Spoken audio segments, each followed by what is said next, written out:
Good morning, ladies and gentlemen. A special early edition. Yes, very early if you're used to our regular midnight shows.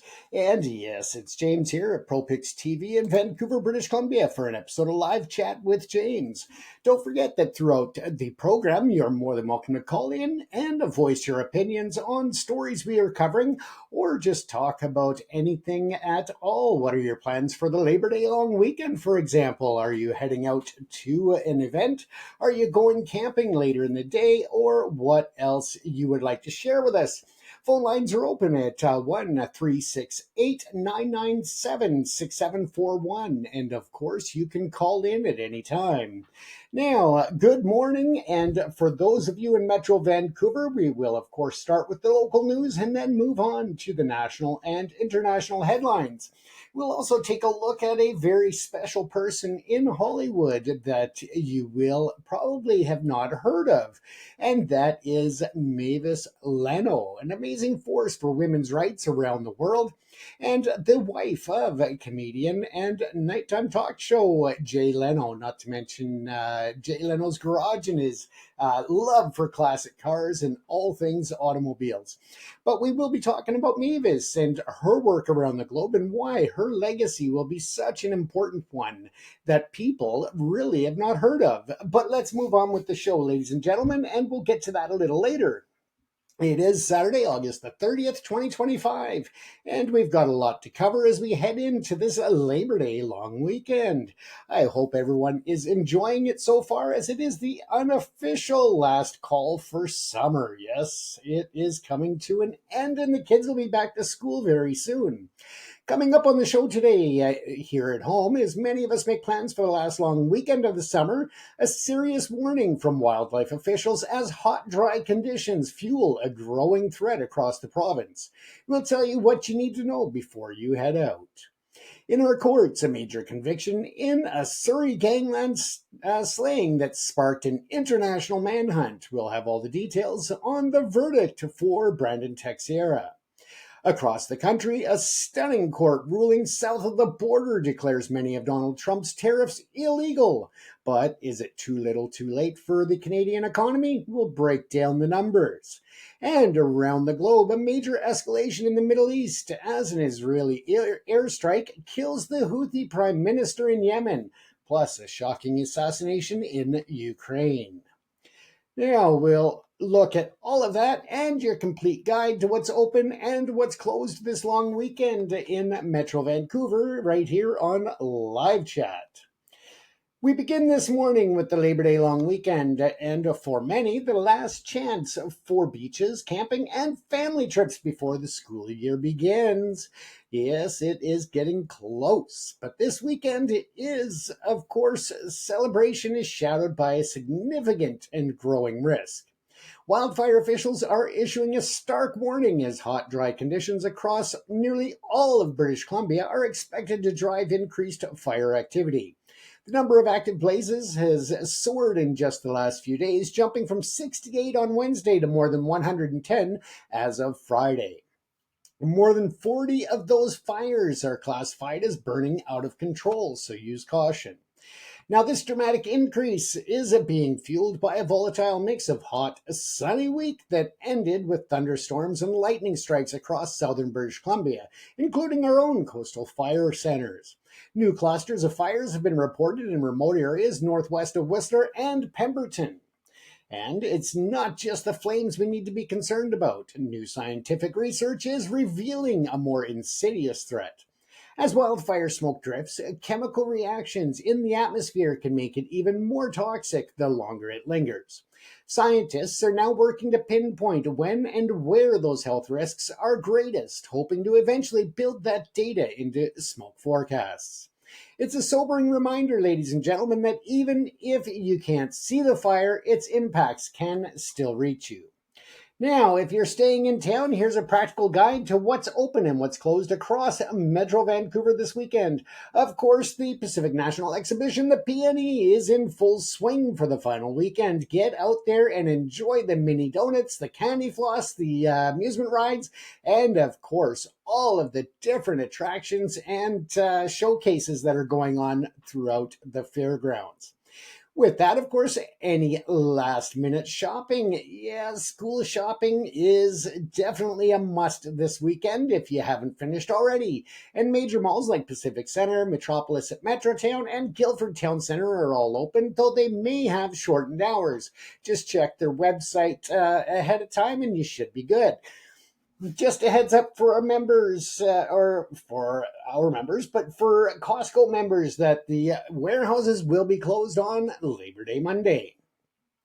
Most of the region's major attractions are up and running, including Science World, the Vancouver Aquarium in Stanley Park, the Vancouver Art Gallery, and the museums in Kitts Point are all welcoming visitors with the usual hours.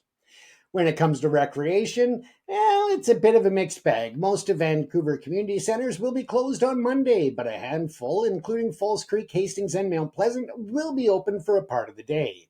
The city's golf courses and most pools will be open as well. However, the Vancouver Aquatic Centre is closed for the entire long weekend from Saturday through Monday.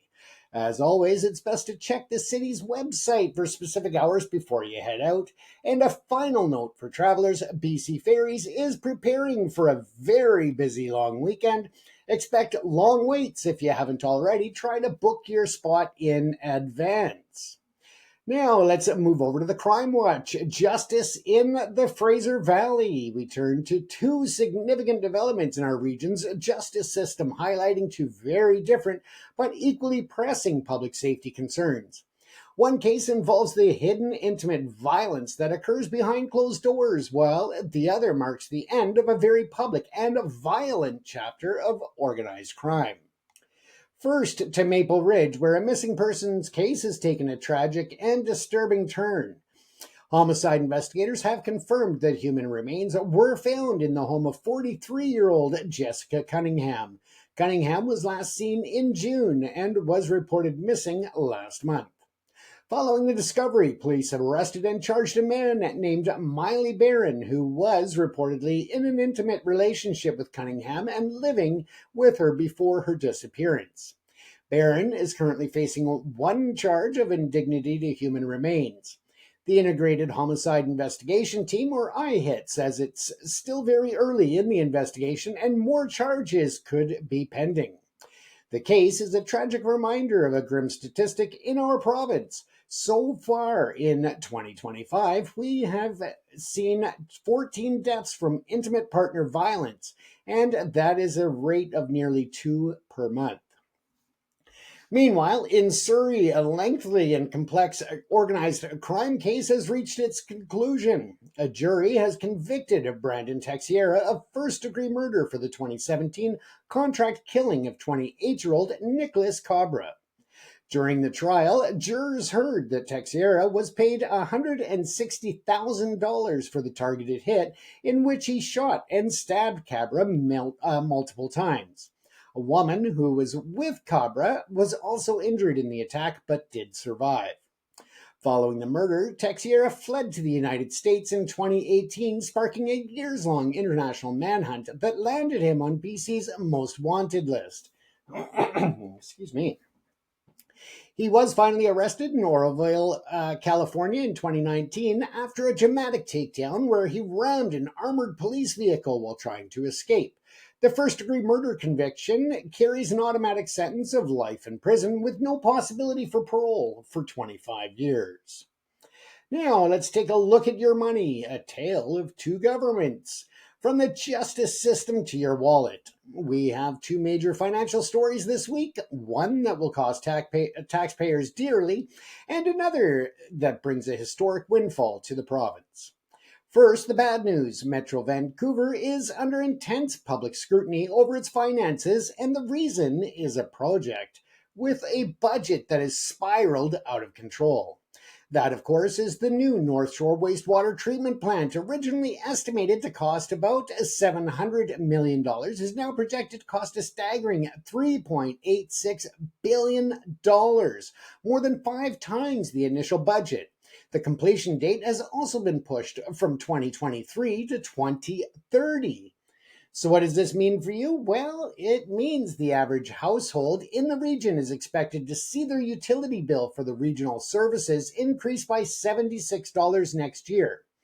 This will bring it up to about $774. But for residents in the North Shore, the pain is far greater. They are expected to pay an additional levy of $590 per household every year for the next 30 years to cover the project's costs.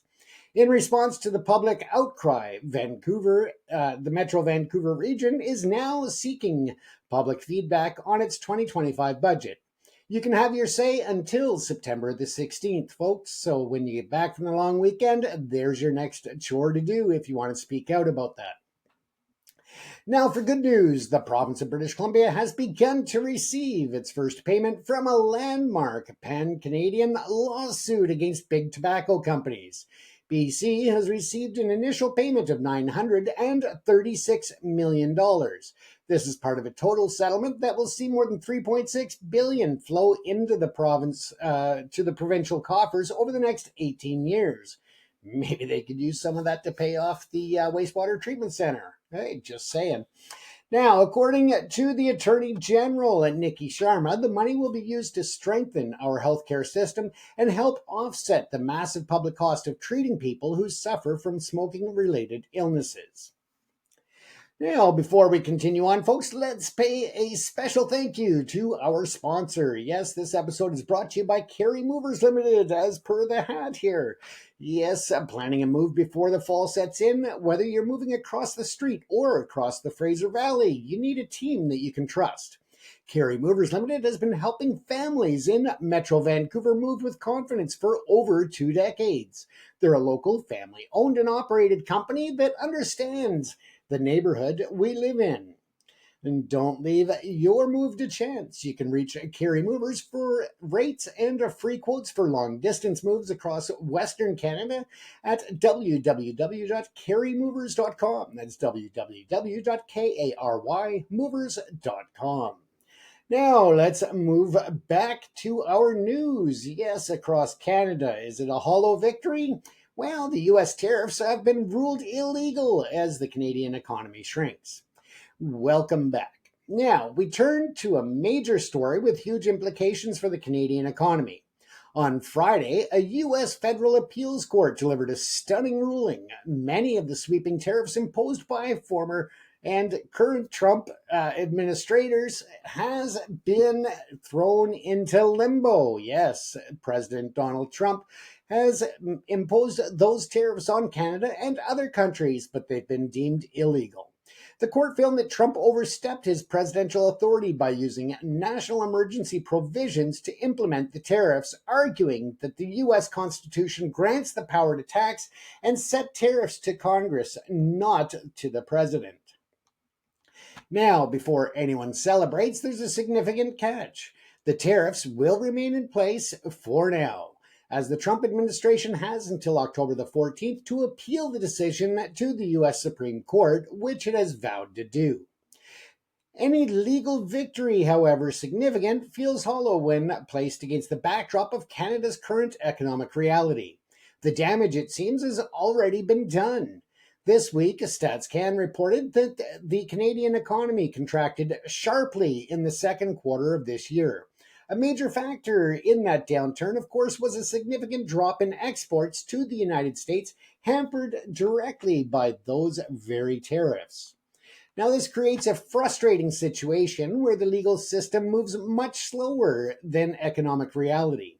While the court ruling vindicates Canada's long-held position, it doesn't immediately fix the economic harm that has already been inflicted, highlighting just how vulnerable our economy remains to the political winds blowing down south of the border. And I just realized I didn't open the chat window in case anybody wants to chat. You feel free to throw your chats up there. Don't forget that you can call in at any time and discuss the news stories or anything else that's on your mind. You can call in at 368-997-6741. And let's move along. Yes, your home, your castle. It's Polyev. Yes, he's at it again. Now that he has come back on the scene, he has not shut his pie hole with his ridiculous Trump wannabe rhetoric. So that is where we're at there. But that is where it is. Now, let's take a look at a high profile criminal case in Ontario that has ignited a fierce national debate about self defense, prompting the federal opposition leader to call for changes to the criminal code. Conservative leader, yes, Pierre Poilievre, is proposing a new stand on guard principle. He wants the law amended so that any force used against an intruder who is illegally entering your home and poses a threat is presumed to be reasonable. At this time, of course, the law states that you must use a reasonable amount of force, and that is up to the courts essentially to decide. But I think most people within a common sense approach can decide what's reasonable. But let's also keep in mind that sometimes with that adrenaline, the fear, and a immediate threat to your family could kind of cloud the line between what is required and necessary amount of force or what could be considered excessive. Now, this call to action was sparked by the case of a man in Lindsay, Ontario, who was charged with assault after confronting an alleged intruder who was reportedly carrying a crossbow. Under current law, as I said, a person's actions in self defense must be reasonable in the circumstances, and courts consider 9 different factors to determine that reasonableness. Polyev argues that a homeowner facing a threat doesn't have time to mentally run through the legal checklist. In his words, you have one condition: to protect yourself and your children. Now, however, the proposal is facing pushback. Justice Minister John Fraser was quick to point out on social media that the current self defense laws were actually brought into force by the former Harper Conservative government with Pierre Poilievre's support. Yes, Pierre Poilievre supported that previous law or the current laws.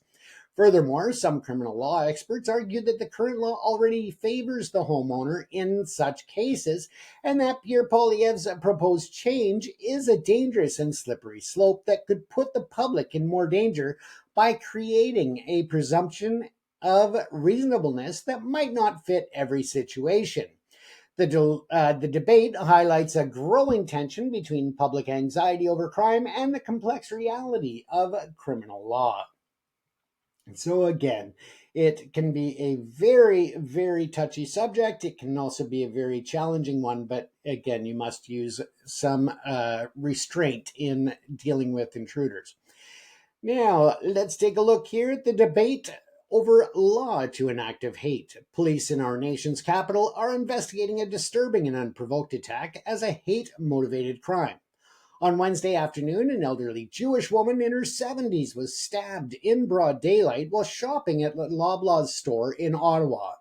The suspect, who did not know the victim, allegedly approached and stabbed her without provocation. She was rushed to hospital with serious injuries but has survived. Meanwhile, police have arrested 71-year-old Joseph Rook of Cornwall, Ontario, and charged him with aggravated assault and possession of a dangerous weapon. The incident has drawn swift condemnation from political leaders across the spectrum, including Prime Minister Mark Carney, who said, to the Canadian Jewish community, you are not alone. Ottawa police have increased their presence in areas of significance in the city's Jewish community in response. All right, let's take a look at travel and Air Canada's stability.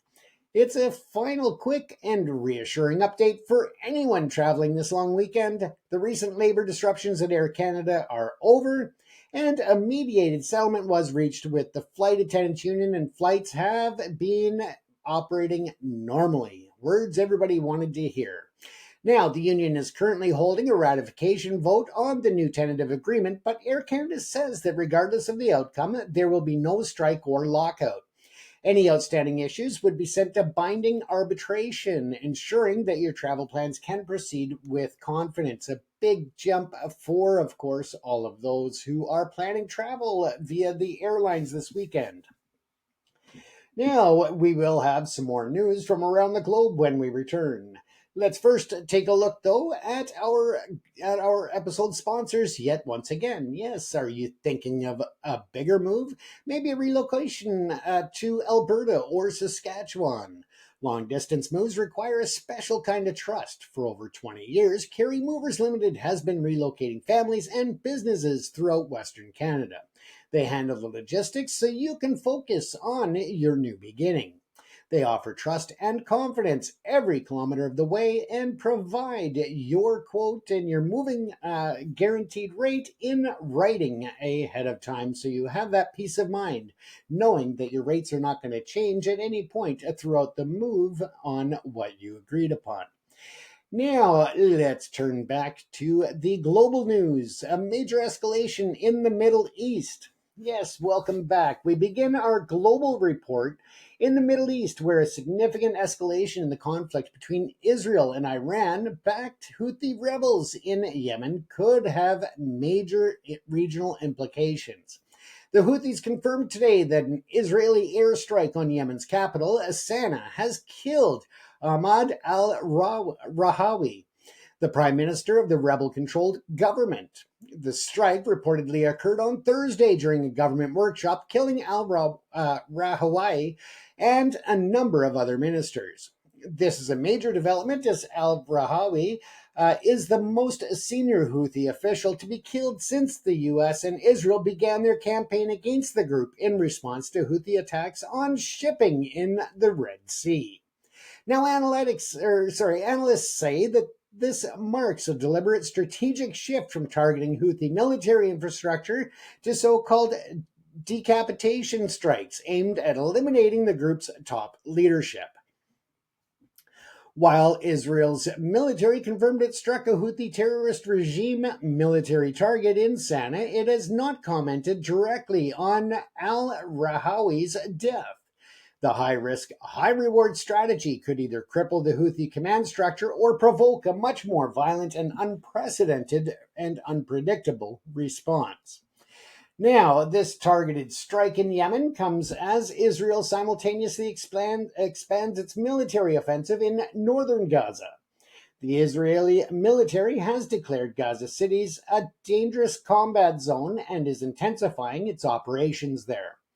The humanitarian consequences, meanwhile, of this new phase are dire. The Israeli official confirmed Saturday that as the offensive grows, humanitarian aid into northern Gaza, including airdrops and truck deliveries, will be slowed or halted altogether. This decision comes just weeks after global food security experts officially declared a state of famine in parts of the region.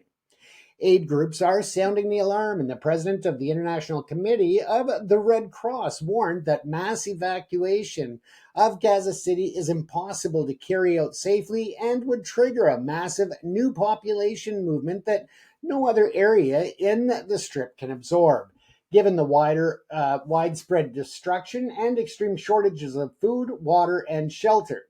Now, Gaza's health ministry reported Saturday that another 10 people, including 3 children, have died from starvation and malnutrition in the last 24 hours alone. Shifting our attention now to another war, and that is the one in Ukraine. And we'll have a couple of little quick clip videos for you in just a few minutes on that as well. Now, while one conflict sees a major escalation, another long and brutal war continues with a shocking new development that suggests the conflict is expanding beyond the traditional battlefield. Andrei Parubly, I'm sorry if I pronounced that wrong, a prominent Ukrainian politician and former speaker of its parliament, was shot and killed in the western city of Lviv on Saturday. The assassination took place far from the main front lines in the east, raising fears that the war is entering a new and dangerous phase of targeted political violence aimed at destabilizing the country from within. President Vladimir Zelensky has confirmed the killing and condemned it as a horrific murder and vowed that all necessary forces are engaged in the investigation. Tributes have poured in from across Ukraine, with former President Petro Poroshenko calling it a shot fired at the heart of Ukraine. Now, Parubly's assassination comes as Russia continues its relentless and massive aerial assaults on civilian targets across the country. In the last 24 hours, a Russian strike on a 5-story residential building in the southeastern city of Zaporizhzhia, and I mispronounce a lot of these names, so I apologize, but they've killed 1 person and injured at least 24, including 3 children. The attack also cut power to 25,000 residents. As winter is dawning, slowly creeping up, of course, we are seeing the Russians attack more and more energy infrastructure to push desperation further throughout the critical cold months. Meanwhile, Ukraine's central region came under what its governor called a massive attack early Saturday, with airstrikes with strikes killing two people. It didn't specify whether it was airstrikes, but President Zelensky accused Moscow of using the time that was meant for preparing peace talks to instead organize these new widespread attacks on his country. Something that I brought up as a concern last week, and again, the ongoing delays that Vladimir Putin seems to be able to string Donald Trump along like a little puppet doll that he is, except he is Putin's puppet, which makes it very, very dangerous and concerning. As Donald Trump fails to take action against Russia in any substantive way, of course, he is gearing up, stockpiling all kinds of weapons and drones to massively attack, especially looking forward to the winter months. As I said, he will hit more and more energy infrastructure, and it is barely enough energy right now being produced within Ukraine, and adding in the small percentage of the energy that's able to be imported from Europe. So again, it's causing very big concerns. And we're just looking at more attacks by Putin at this time. The world needs to step up. Now, a quick health note that brings a global issue right to our doorstep. Vancouver Coastal Health has issued a public warning about a possible hepatitis A exposure at the Sea Monkey Coffee food truck located in Gibsons on the Sunshine Coast. The health authority advises that anyone who ate food from the truck between August the 1st and August the 25th should monitor themselves for symptoms which can include fatigue, loss of appetite, and jaundice. They recommend anyone who dined there between August the 14th and 25th receive a hepatitis A vaccine as soon as possible. For information, you can visit the Vancouver Coastal Health website. And finally, a global gathering of gingers. Yes, in a world often seen divided, a story about people coming together from all corners of the globe to celebrate something they all share. This weekend, the city of Tilburg in the Netherlands is turning a vibrant shade of orange. It's the host of the annual Redhead Days Festival. That sounds funny. Yeah, that would be cool to go to just because of the fact that it would be something unique. But the oldest and largest gathering of its kind in the world. Wow, who knew? I had no idea there was such an event. Now, the 3-day event is expected to draw several thousand people with natural red hair from more than 80 different countries. The festival's philosophy is built on the core values: connection, pride, and recognition. It's a chance for people who often stand out in a crowd to come together and celebrate their uniqueness. The schedule is packed with music, food trucks, and workshops tailored to the specific needs of redheads, from makeup tutorials to seminars on skin cancer prevention. The highlight for many is the massive group photo shoot on Sunday. And this year, to celebrate a stunning visual contrast, all attendees have been asked to wear the color blue. Now, the festival has a charming origin story. It started unintentionally back in 2005 by a Dutch painter by the name of Bart Rowenhorst. Now, he put out an ad looking for 15 redhead models for a project. He received 150 replies. Not wanting to turn anyone down, he decided to invite them all for a group photo, and a festival was born. It's a wonderful reminder that in a world full of conflict, sometimes the best reason to come together is simply to celebrate who you are. What an amazing event. That sounds cool. I'd like to maybe check that out one day. But at this time, of course, we would like to once again thank our sponsor. So as we wrap things up after this, of course, if a move is in your future, make the smart choice. Go with local family-owned and operated company that has earned the trust of your neighbors for more than 20 years. For local moves in Metro Vancouver and the Fraser Valley, or even long-distance relocations across the West, visit Carry Movers. Get your free quote and check the competitive rates online today at www.carrymovers.com. That's K-A-R-Y movers.com. Now, that's our show for this Saturday, August the 30th in terms of the headlines. But let's take a quick peek at a few videos I just wanted to show to remind you of what's going on in Ukraine. Now, we know that the war is still going on, that the needless and senseless deaths of Ukrainians and Russians alike is definitely nowhere near an end at this point. And we asked the question the other day, excuse me, is Donald Trump, in your feeling, is he a hindrance or a help to bring peace to Ukraine? My personal thought is that he is a hindrance. I think that he is being played like a fine-tuned fiddle, and that is at the hands of Putin, who's using him to allow the Russians to stockpile more weapons while he stalls the U.S. from taking action in these delayed peace talks. Of course, looking at Ukraine, there is much that needs to be resolved. And when we talk about that, we need to understand that people have fled the country. They continue to flee the country. And here is a border crossing on the edge of Ukraine and Poland. And here is where people are making the exit. Now, most of the vehicles that you see within this region are just using a turnaround here. They are coming in, picking up individuals who have made it across this border. So right where you can see the mouse, hopefully, that is the border station there. So once you're on this side of the border, where this car is, for example, this is the Poland side of the border. People at the other side of the border are lined up sometimes for days, and that has definitely slowed down in terms of the length of the lineups. But these images were actually from 2022, just after the war started, when I was there. Now, this video.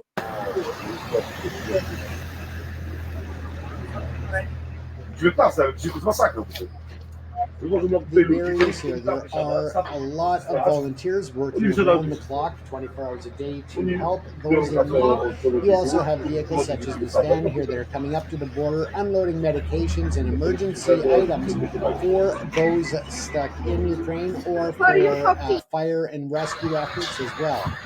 Here is a bus that is... So first I'll get you to say your full name and spell it. My name is Mergim. M-E-R-G-I-M. I'm a bus driver. We're going to Ukraine, or the border of Ukraine, to get a lot of children and women who are the victim of this war. So, and we have a lot of supplies to drive there to give them what they need. Right, and I heard that you got medical supplies and such on board? Medical supplies as well. Right, excellent. And then where do you take them when you pick them up? You mean the refugees? So? Yeah, where do you... We are going to the border tomorrow morning. Okay. And picking on them there and on the way, on Warsaw maybe, right, so we can get a full bus. Right, and then where do you go after the border? We go after the border, we go to Sweden. Excellent. Yep. Perfect. Well, thank you guys very much for what you're doing, and I'll see you down at the border. Yes. Bye-bye. Okay, so tell me what you guys are doing close to the border here. We go to the Ukraine with a car and some things, medical things. Yeah. And this car will be stay on Ukraine for Ukrainian people who will be need give help for Ukrainian people. Right. So then people will meet you at the border. They'll carry it across to another vehicle. Yes. And this one, that stuff's going to go to Mariupol. Medical, military, something. Yeah. To medical. Right, medical, yeah. And so, food with good long time to. And for some of the orphans, I heard. Yes, very nice. And you guys have done seven trucks so far. Yes. We buy and give to the Ukraine 7 bus. like right. this. Yeah, 7 loads. Yeah. Yes, some cars go to the Mariupol for to help children who don't have Yeah, mother and father. yeah, the orphans. Yes, the orphans Yeah. and people. That these kids are coming to Poland. Right. Excellent. And what are your names? What? Your name? My name is Michael. Michael and Mario. Very nice, gentlemen. That's amazing work you're doing. Thank you for taking a moment to speak with me.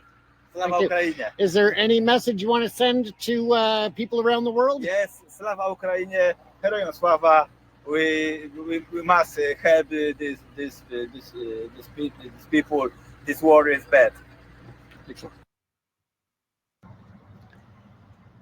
This is currently at the border between Ukraine and Poland. I'm currently on the Polish side of the border.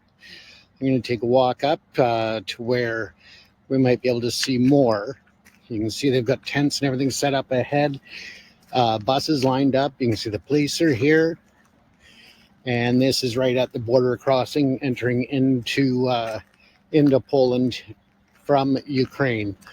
So I'll just stop the video here and then I'll add more.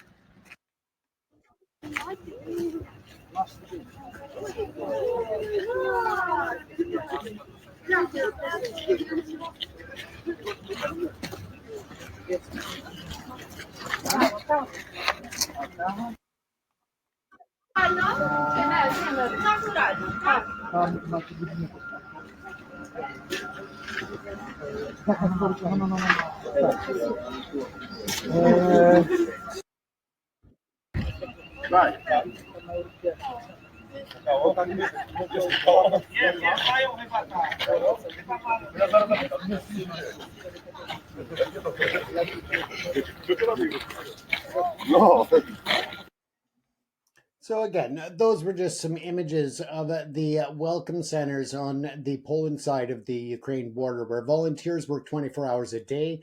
You saw some of the booths that were set up there with, everything from diapers to baby formula, dog food, cat food, clothing, personal hygiene items and such that they give away to the refugees as they cross the border into Poland.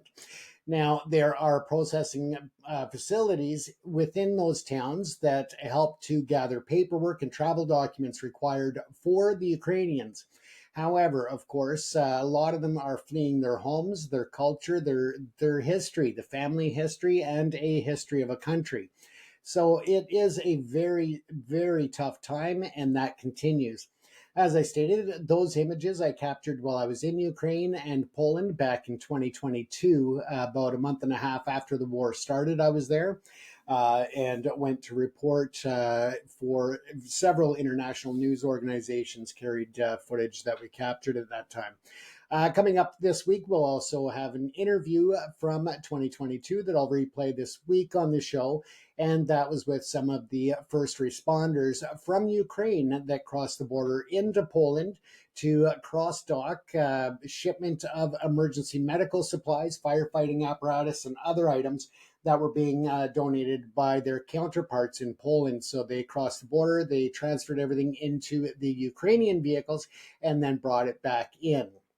Once again, I would like to just give a shout out to all of the amazing volunteers that have poured in from around the globe to help the Ukrainians on the border and elsewhere in countries just really around the world, literally. So thank you to everyone who is reaching out, supporting Ukraine and supporting the Ukrainian people. Also, with those individuals in front of the white van, yes, that was their 7th trip, and they were continuing on to make more trips. And they were bringing everything from medical supplies to food, clothing, and other really essential items, not only for first responders and just along the border, but they were actually shipping straight down into Mariupol and other devastated areas for the orphanages there as well. So amazing work by so many volunteers. Let's hope that peace can be brought to Ukraine in the near future. This illegal war should never have happened. And yeah, for it to drag on this long is nothing more than a catastrophe at a global level. So again, thanks for tuning into that. Now, I also wanted to spend a little time with a different type of story. Again, it has to do with international aid and assistance and empowering women around the world. So, I would like to take you on a little journey. And of course, that has to do with a lady by the name of Mavis. And she is actually the wife of the one and only Jay Leno. Now, Mavis has worked in many different areas of raising awareness on different issues in women's rights, women's equality, among other fields. But what many don't realize is just how involved she has been. And you don't really hear about her because she is one of those angels that helps people and helps to build international policy, as well as to help with boots on the ground, so to speak. But she never is in it for herself. Even when the limelight is shining on the different causes that she's championed, the light she shines away from herself and back on the cause itself. And that is just a part of the human being that she is. And again, Jay Leno and Mavis have been married for decades. I believe it was about 44 years that they've been together. And just a huge power couple in Hollywood that doesn't really reach out for the limelight when it comes to all of their philanthropy and humanitarian work. Now let's take a look at Mavis Leno. In the dazzling high wattage world of Hollywood, of course, influence is often measured in screen time, red carpet appearances, and the relentless glare of the public eye.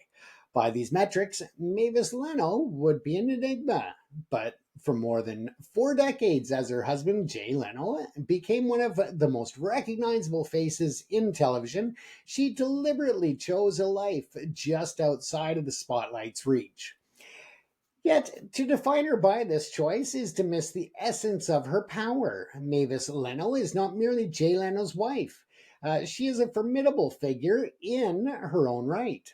A leading feminist, a dedicated philanthropist, and a tenacious international advocate whose work has echoed in the halls of Congress and changed the lives of women halfway around the world. Now, her life presents a study of contrasts in the quiet sanctity of a 44-year marriage, enduring and private, set against the fierce public warrior who took on multinational corporations, challenged the U.S. foreign policy, and gave a voice to the silenced women of Afghanistan. This preference for working behind the scenes was not a retreat from the world, but a strategic decision. By shunning the celebrity machine, she ensured that when she did speak, the focus was never on her, but on the cause in itself. This approach lent her an authenticity and a gravity that made her advocacy profoundly effective, established her as an unseen but undeniable force for change. Now, in recent years, a new poignant chapter has unfolded publicly, revealing the depth of the partnership that has defined her and also defined her life. Now, a diagnosis of advanced dementia has brought Mavis Leno into the headlines in a way she never sought. Though her husband's petition, or sorry, through her husband's petition for conservatorship, an act not of legal control, but of profound love and protection. It's a testament to a lifetime of mutual care, bringing into sharp focus a biography that is not just about activism, but about an unbreakable bond, a legacy of strength, and a love that endures through the most profound challenges that life can face. Now, Mavis Elizabeth Nicholson was born on September the 5th in 1946 in San Francisco, California to Nick Nicholson. He was an actor and musician, and his wife, Jane Torgler. While details of her formal education and early career really are not widely documented, the development of her core philosophy is remarkably clear, though. Her feminism was not an academic pursuit or a later in life conversion. It was a foundational belief forged from her childhood, of all things. Now, a key influence on Mavis was the 1950s sitcom The Honeymooners. As a young girl, she watched, and the characters, in terms of the intelligent and capable Alice Cramden, and saw a life of confinement in her own words. I would see a young woman who was very attractive and 1,000 times smarter, she said, and she's living in this little tenement hovel with her husband. The men she observed spent their time complaining about their wives. This portrayal of marriage as a trap for women made a lasting impression on Mavis. At just 7 or 8 years old, she informed her mother that she would never get married or have children. This was not a fleeting childish declaration, but the beginning of a conviction she would later describe as a part of her vehement feminism. And hold on just a second here. I actually have, for the younger crowd who doesn't know who they are or recognize them, maybe this will bring it into picture literally. So this was the Honeymooners here. Now they lived in this little apartment, and the Cramdens, their neighbors, also lived in the building, and it was all about the two male dominant roles and the subservient women in that show. And that is what Mavis is referring to, or the characters that she was referring to when she spoke of that. So just to give you a little bit of context about the Honeymooners. Now that's what really had that influence on her. Now, of course, as we take that movement further in her life, in January of 1976, Mavis Nicholson's life took an unexpected turn at the legendary Comedy Store in Los Angeles. And just a side note, if you've never been there, it's an amazing club with much, much history of comedy. I had the honor of performing on the Comedy Store stage many a times back in the 90s, and what an experience it was. Just unbelievable. But anyways, I digress here. At the time, she was pursuing a career in comedy writing and had gone to the club with a friend, hoping to network and find professional opportunities. They were seated in front row center and just inches away from the stage when a young comedian by the name of Leno walked out. Her reaction was immediate and powerful. I thought, holy shit, that comedian is gorgeous. She later recalled that experience. Now, their first direct interaction occurred after his set, where she was returning from the ladies' room in a known hangout spot for comedians performing that night in that area. Not in the ladies' bathroom, just for clarity. Their courtship was unconventional, and just as much as the man Jay Leno himself, who admitted he wasn't very good at dating. He once responded to her desire for a drink by offering her $35 to buy a blouse instead, an approach she found absolutely peculiar. This dynamic, however, began to challenge her long held beliefs about relationships. The man she was getting to know did not fit the mold of the domineering husbands she saw on television. Now, with him, she experienced something entirely new, a perfect, calm sense of having achieved at her destination. So amazing just how it worked out for them. Now, this feeling of security and partnership allowed her to reconsider her stance on marriage. Her choice was not an abandonment of her feminist principles, but an evolution of them. By the time they were together, she was 34 and knew she was fully capable of living a complete life without a husband. Therefore, the decision to marry was an act of choice, not of necessity. Her marriage to Jay was not a contradiction of her feminism, but instead it was a validation. She had found a partner who did not demand she compromise her own independence, proving that her childhood fears of entrapment were not inevitable and that a partnership of equals was possible. Now, their engagement was characteristically practical. Jay proposed without a ring, explaining that his primary motivation was to ensure that she would be covered by his insurance policy. They were married in a small ceremony at a friend's house on November the 3rd, 1980. And yeah, there's lots of talk about who that friend was, and it pushed Jay towards getting married. But I don't know the truth behind that. But again, I'll leave that unsaid for now. The date was chosen specifically, though, because it was his parents' anniversary, a tribute that underscored a relationship built on mutual care and family values rather than just a traditional romantic gesture.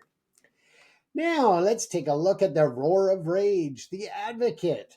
After her marriage, Mavis Leno dedicated much of her time to philanthropy and, of course, charitable work, operating quietly behind the scenes. Her reemergence into the frontline activism began in the mid 1990s. In 1997, she joined the board of directors of the Feminist Majority Foundation, also known as the FMF. Now, an organization that she was drawn to for its small, fierce, proactive approach to advocacy. It was here that she found the cause that would define her public life. In 1996, she learned of the Taliban's brutal and systematic approach of women in Afghanistan. A revelation that she said catapulted her into a new level of political activism. Her motivation was not just empathy, but of a profound sense of outrage. She spoke of the intense rage she felt at the atrocities being committed and equally at the indifference of the media to it. She viewed the situation as one of the most egregious human rights violations on earth, one that was being largely ignored because the victims were women. She fiercely rejected the justification that those abuses were simply a matter of culture or religion, a dismissal she found intolerable. Human sacrifice, she said, was religious and cannibalism at cultural. And cannibalism was cultural. She argued, and we don't tolerate those things. The morale and the moral fire became the fuel for a global movement. Now, in 1997, Mavis Leno became the chair of the FMF's newly formed campaign to stop gender apartheid in Afghanistan. An initiative she co-led with FMF president, Eleanor Smeal, that's right. The campaign was a landmark effort recognized as the first of its kind to build a US-based grassroots constituency around a foreign policy issue centered on women's rights. Now, under her leadership, the campaign deployed a sophisticated, multi-pronged strategy that fundamentally changed the model for celebrity activism, transforming it from passive awareness raising into a direct political action. Now, the campaign strategy included various levels. Now, the various levels that we're talking about here are, of course, the public education and mobilization. Mavis worked tirelessly to raise public awareness through media appearances, countless speaking engagements, and mobilizing student groups on college campuses nationwide. She also was leveraging Hollywood's influence. She and Jay turned the cause into a cause célèbre. Now they were using their extensive connections. The 1999 gala they hosted drew A-list celebrities such as Sidney Poitier, Gina Davis, and Kathy Bates, among many, many others, focusing the entertainment industry's powerful spotlight on this issue. Now, there are photographs that are floating around online, and they are from that particular era that show her organizing along figures like Ashley Judd and Naomi Judd. Yes, the beautiful Judd family. Now, in terms of direct political lobbying, that, of course, was a very big point as well. And this was not just about changing hearts and minds, it was about changing policy. Mavis testified before congressional committees and met with President Bill Clinton to press the issue at the highest levels of government. The campaign's grassroots letter writing effort was so effective that the State Department informed the FMF that it had received more mail on the rights of Afghan women than on any other foreign policy issue. So a huge, huge impact.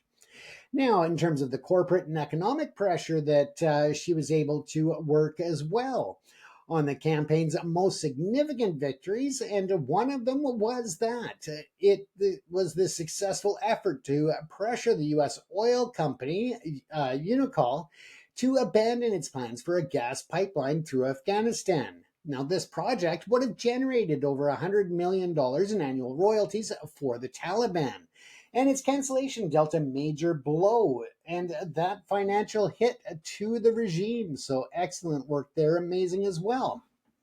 So, of course, there were many other successes that came to fruition through Mavis Leno's work. Now, the campaign itself achieved historic outcomes. Its primary success was preventing the United States and the United Nations from officially recognizing the Taliban as the legitimate government of Afghanistan, a policy that was officially announced by President Clinton in 1998. Furthermore, the campaign was instrumental in securing hundreds of millions of dollars in U.S. funding specifically for programs benefiting Afghan women and girls. To kickstart the public awareness efforts, Mavis and Jay Leno personally donated $100,000. Now, she made a promise to the women of Afghanistan through her work, and that was Mavis Leno's commitment to the women there was not fleeting. It was a deep, personal, and long-term promise. In a 2009 interview, she articulated her unwavering resolve. She said, "I promise the Afghan women that I'm not one of those Americans who has no attention span. And as long as this situation persists, I will be there." Tenacity isn't just the most important thing, it is the only thing, she said. Now, a central part of her work was correcting the false narrative that the Taliban's oppression was an extension of traditional Afghan culture. She consistently educated the public and policymakers about the reality of pre Taliban Afghanistan, where women in cities were doctors, lawyers, professors, and elected officials who enjoyed all of the rights comparable to their Western counterparts. My apologies for the background flood. That tells me that I'm over the hour or approaching it. Now, the global impact of her work was recognized in 2002 when the Feminist Majority Foundation was nominated for the Nobel Peace Prize for its campaign to stop gender apartheid. After the fall of the first Taliban regime in 2001, the initiative was renamed the Campaign for Afghan Women and Girls and continued its work. Adapting to new challenges with the Taliban's return to power in August of 2021, the campaign has remained active, amplifying the voices of Afghan women and assisting in the evacuation of a feminist activist and several of the family members. Now, if you are interested, I will put this report up on our Substack as well. But let's just take a quick look at Beyond Afghanistan, the JDM Foundation in itself. Now, the fight for Afghan women's rights became her most visible cause. Mavis Leno's philanthropic endeavors extend far beyond that singular issue, though. Together with Jay, she oversees the JDM Foundation, which is a private foundation they established in 1989. Jay serves as president and Mavis as a director. The foundation represents their joint long-term commitment to charitable giving. Its stated purpose is broad, awarding grants to a variety of charitable organizations and providing scholarships to deserving students. Now, the Foundation's grant making reveals a philanthropic philosophy that is a blend of their individual interests and shared values. The diverse list of recipients reflects a commitment to a wide array of community needs. Significant support is directed towards community arts programs such as Bailey's Cafe in Brooklyn. Other grants focus on emergency services and family supports, benefiting organizations like Friends of United Hatzalah, the CIA Officers Memorial Foundation, and the Beverly Hills Police Officers Association. Now, the foundation also supports youth programs, including the Boys and Girls Club, and contributes to medical research through grants to institutions like the Cardiovascular Research Foundation of Southern California. This portfolio is not focused on a single area, but represents a fusion of their passions. Jay's well-known support for community service and first responders is complemented by Mavis's broader focus on social welfare, arts, and humanitarian aid. Now, when you look at the dynamic of the Leno's partnership, it's central to understand that Mavis's life and her work, they were a deliberate choice to maintain a low profile while Jay occupied one of the most public jobs in America. And that was not a sign of subservience, but of a clear division of roles within a symbiotic relationship. He commanded the stage, she often guided their shared values. Now, Jay Leno himself provides the most powerful testimony to her influence on his life. At a recent event, he tearfully described her as the most independent woman that he's ever known. and expressed his immense pride in her accomplishments. His advice to other men, repeated over the years, is deeply revealing. I always tell guys when they meet a woman, marry your conscience. Marry someone who's the person you wish you could be, and it all works out okay, he said. Their partnership was one of purpose. His fame and success provided the platform, the access, and the financial resources that amplified her work. But it was Mavis who provided the passion, the strategic direction, and the moral clarity for their most significant philanthropic and activist endeavors. As Jay once remarked, he simply tells jokes while she fights for human rights. Together, they formed a powerful and effective force for good. Now, in recent years, the Lenos, of course, their enduring partnership has faced its most profound challenge.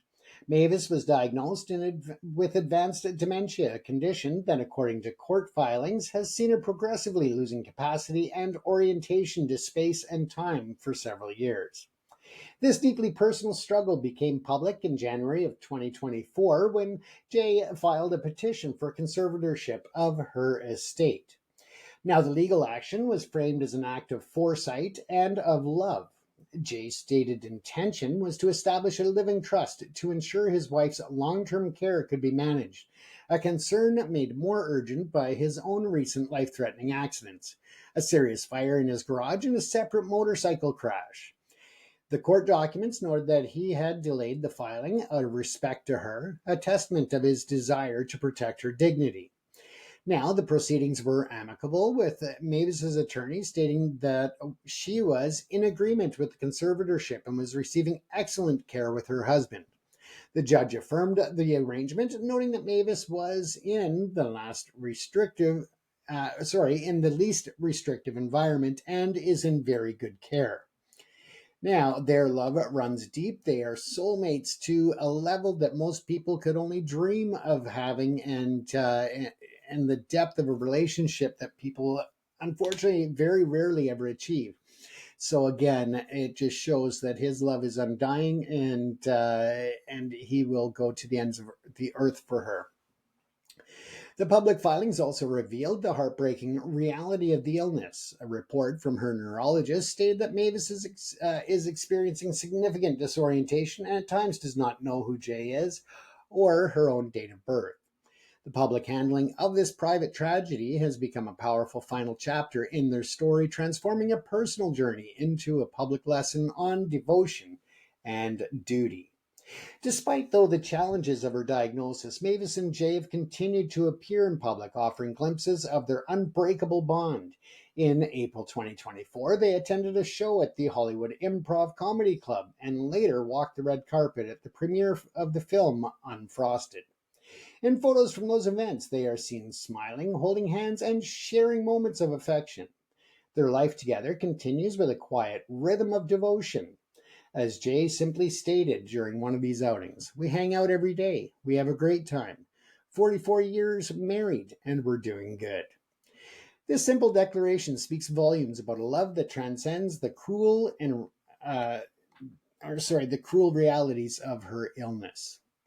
Now, in May 2024, Mavis Leno's life's work was honored in a way that cemented her legacy. At the Feminist Majority Foundation 16th Annual Global Women's Rights Awards, the inaugural Mavis Leno Award for Global Women's Rights was presented. The moment brought her story full circle. The first recipient was Sarah Mani, the director of Bread and Roses, a powerful documentary chronicling the resistance of Afghan women against the second Taliban regime. The award ensures that the fire Mavis ignited decades ago will continue to illuminate the very cause that she so fiercely championed. At the event, a visibly emotional Jay Leno paid tribute to his wife of 44 years. He spoke of the fire he saw in her from the very beginning and called marrying her the smartest thing he's ever done. Her legacy is now twofold and undeniable. A body of work that has tangibly improved the world for countless women, and a love story that stands as the lasting testament to the unwavering partnership and devotion through all of life's seasons. Once again, that was a special report on Mavis Leno, the wife who stood with Jay Leno and never stay behind or in front of. They were a partnership, they were a team, and they are a legacy of Hollywood. So, once again, thank you for tuning in. I appreciate you watching the live chat with James. We'll be back again tomorrow for another episode. Please make sure that you like, follow, and subscribe. In addition, don't forget to hit that notification bell so you can be aware when new content is posted. This is James Kuzno coming to you from the ProPix TV studios in Vancouver, British Columbia. Stay safe, everyone, and if you have stories that you would like us to cover and features or any other concepts that you would like us to talk about on the show, by all means, just send a comment in the comment section or email smile, S-M-I-L-E, at propixcanada.com. That's P-R-O-P-I-C-S Canada.com. Take care, everyone. See you later.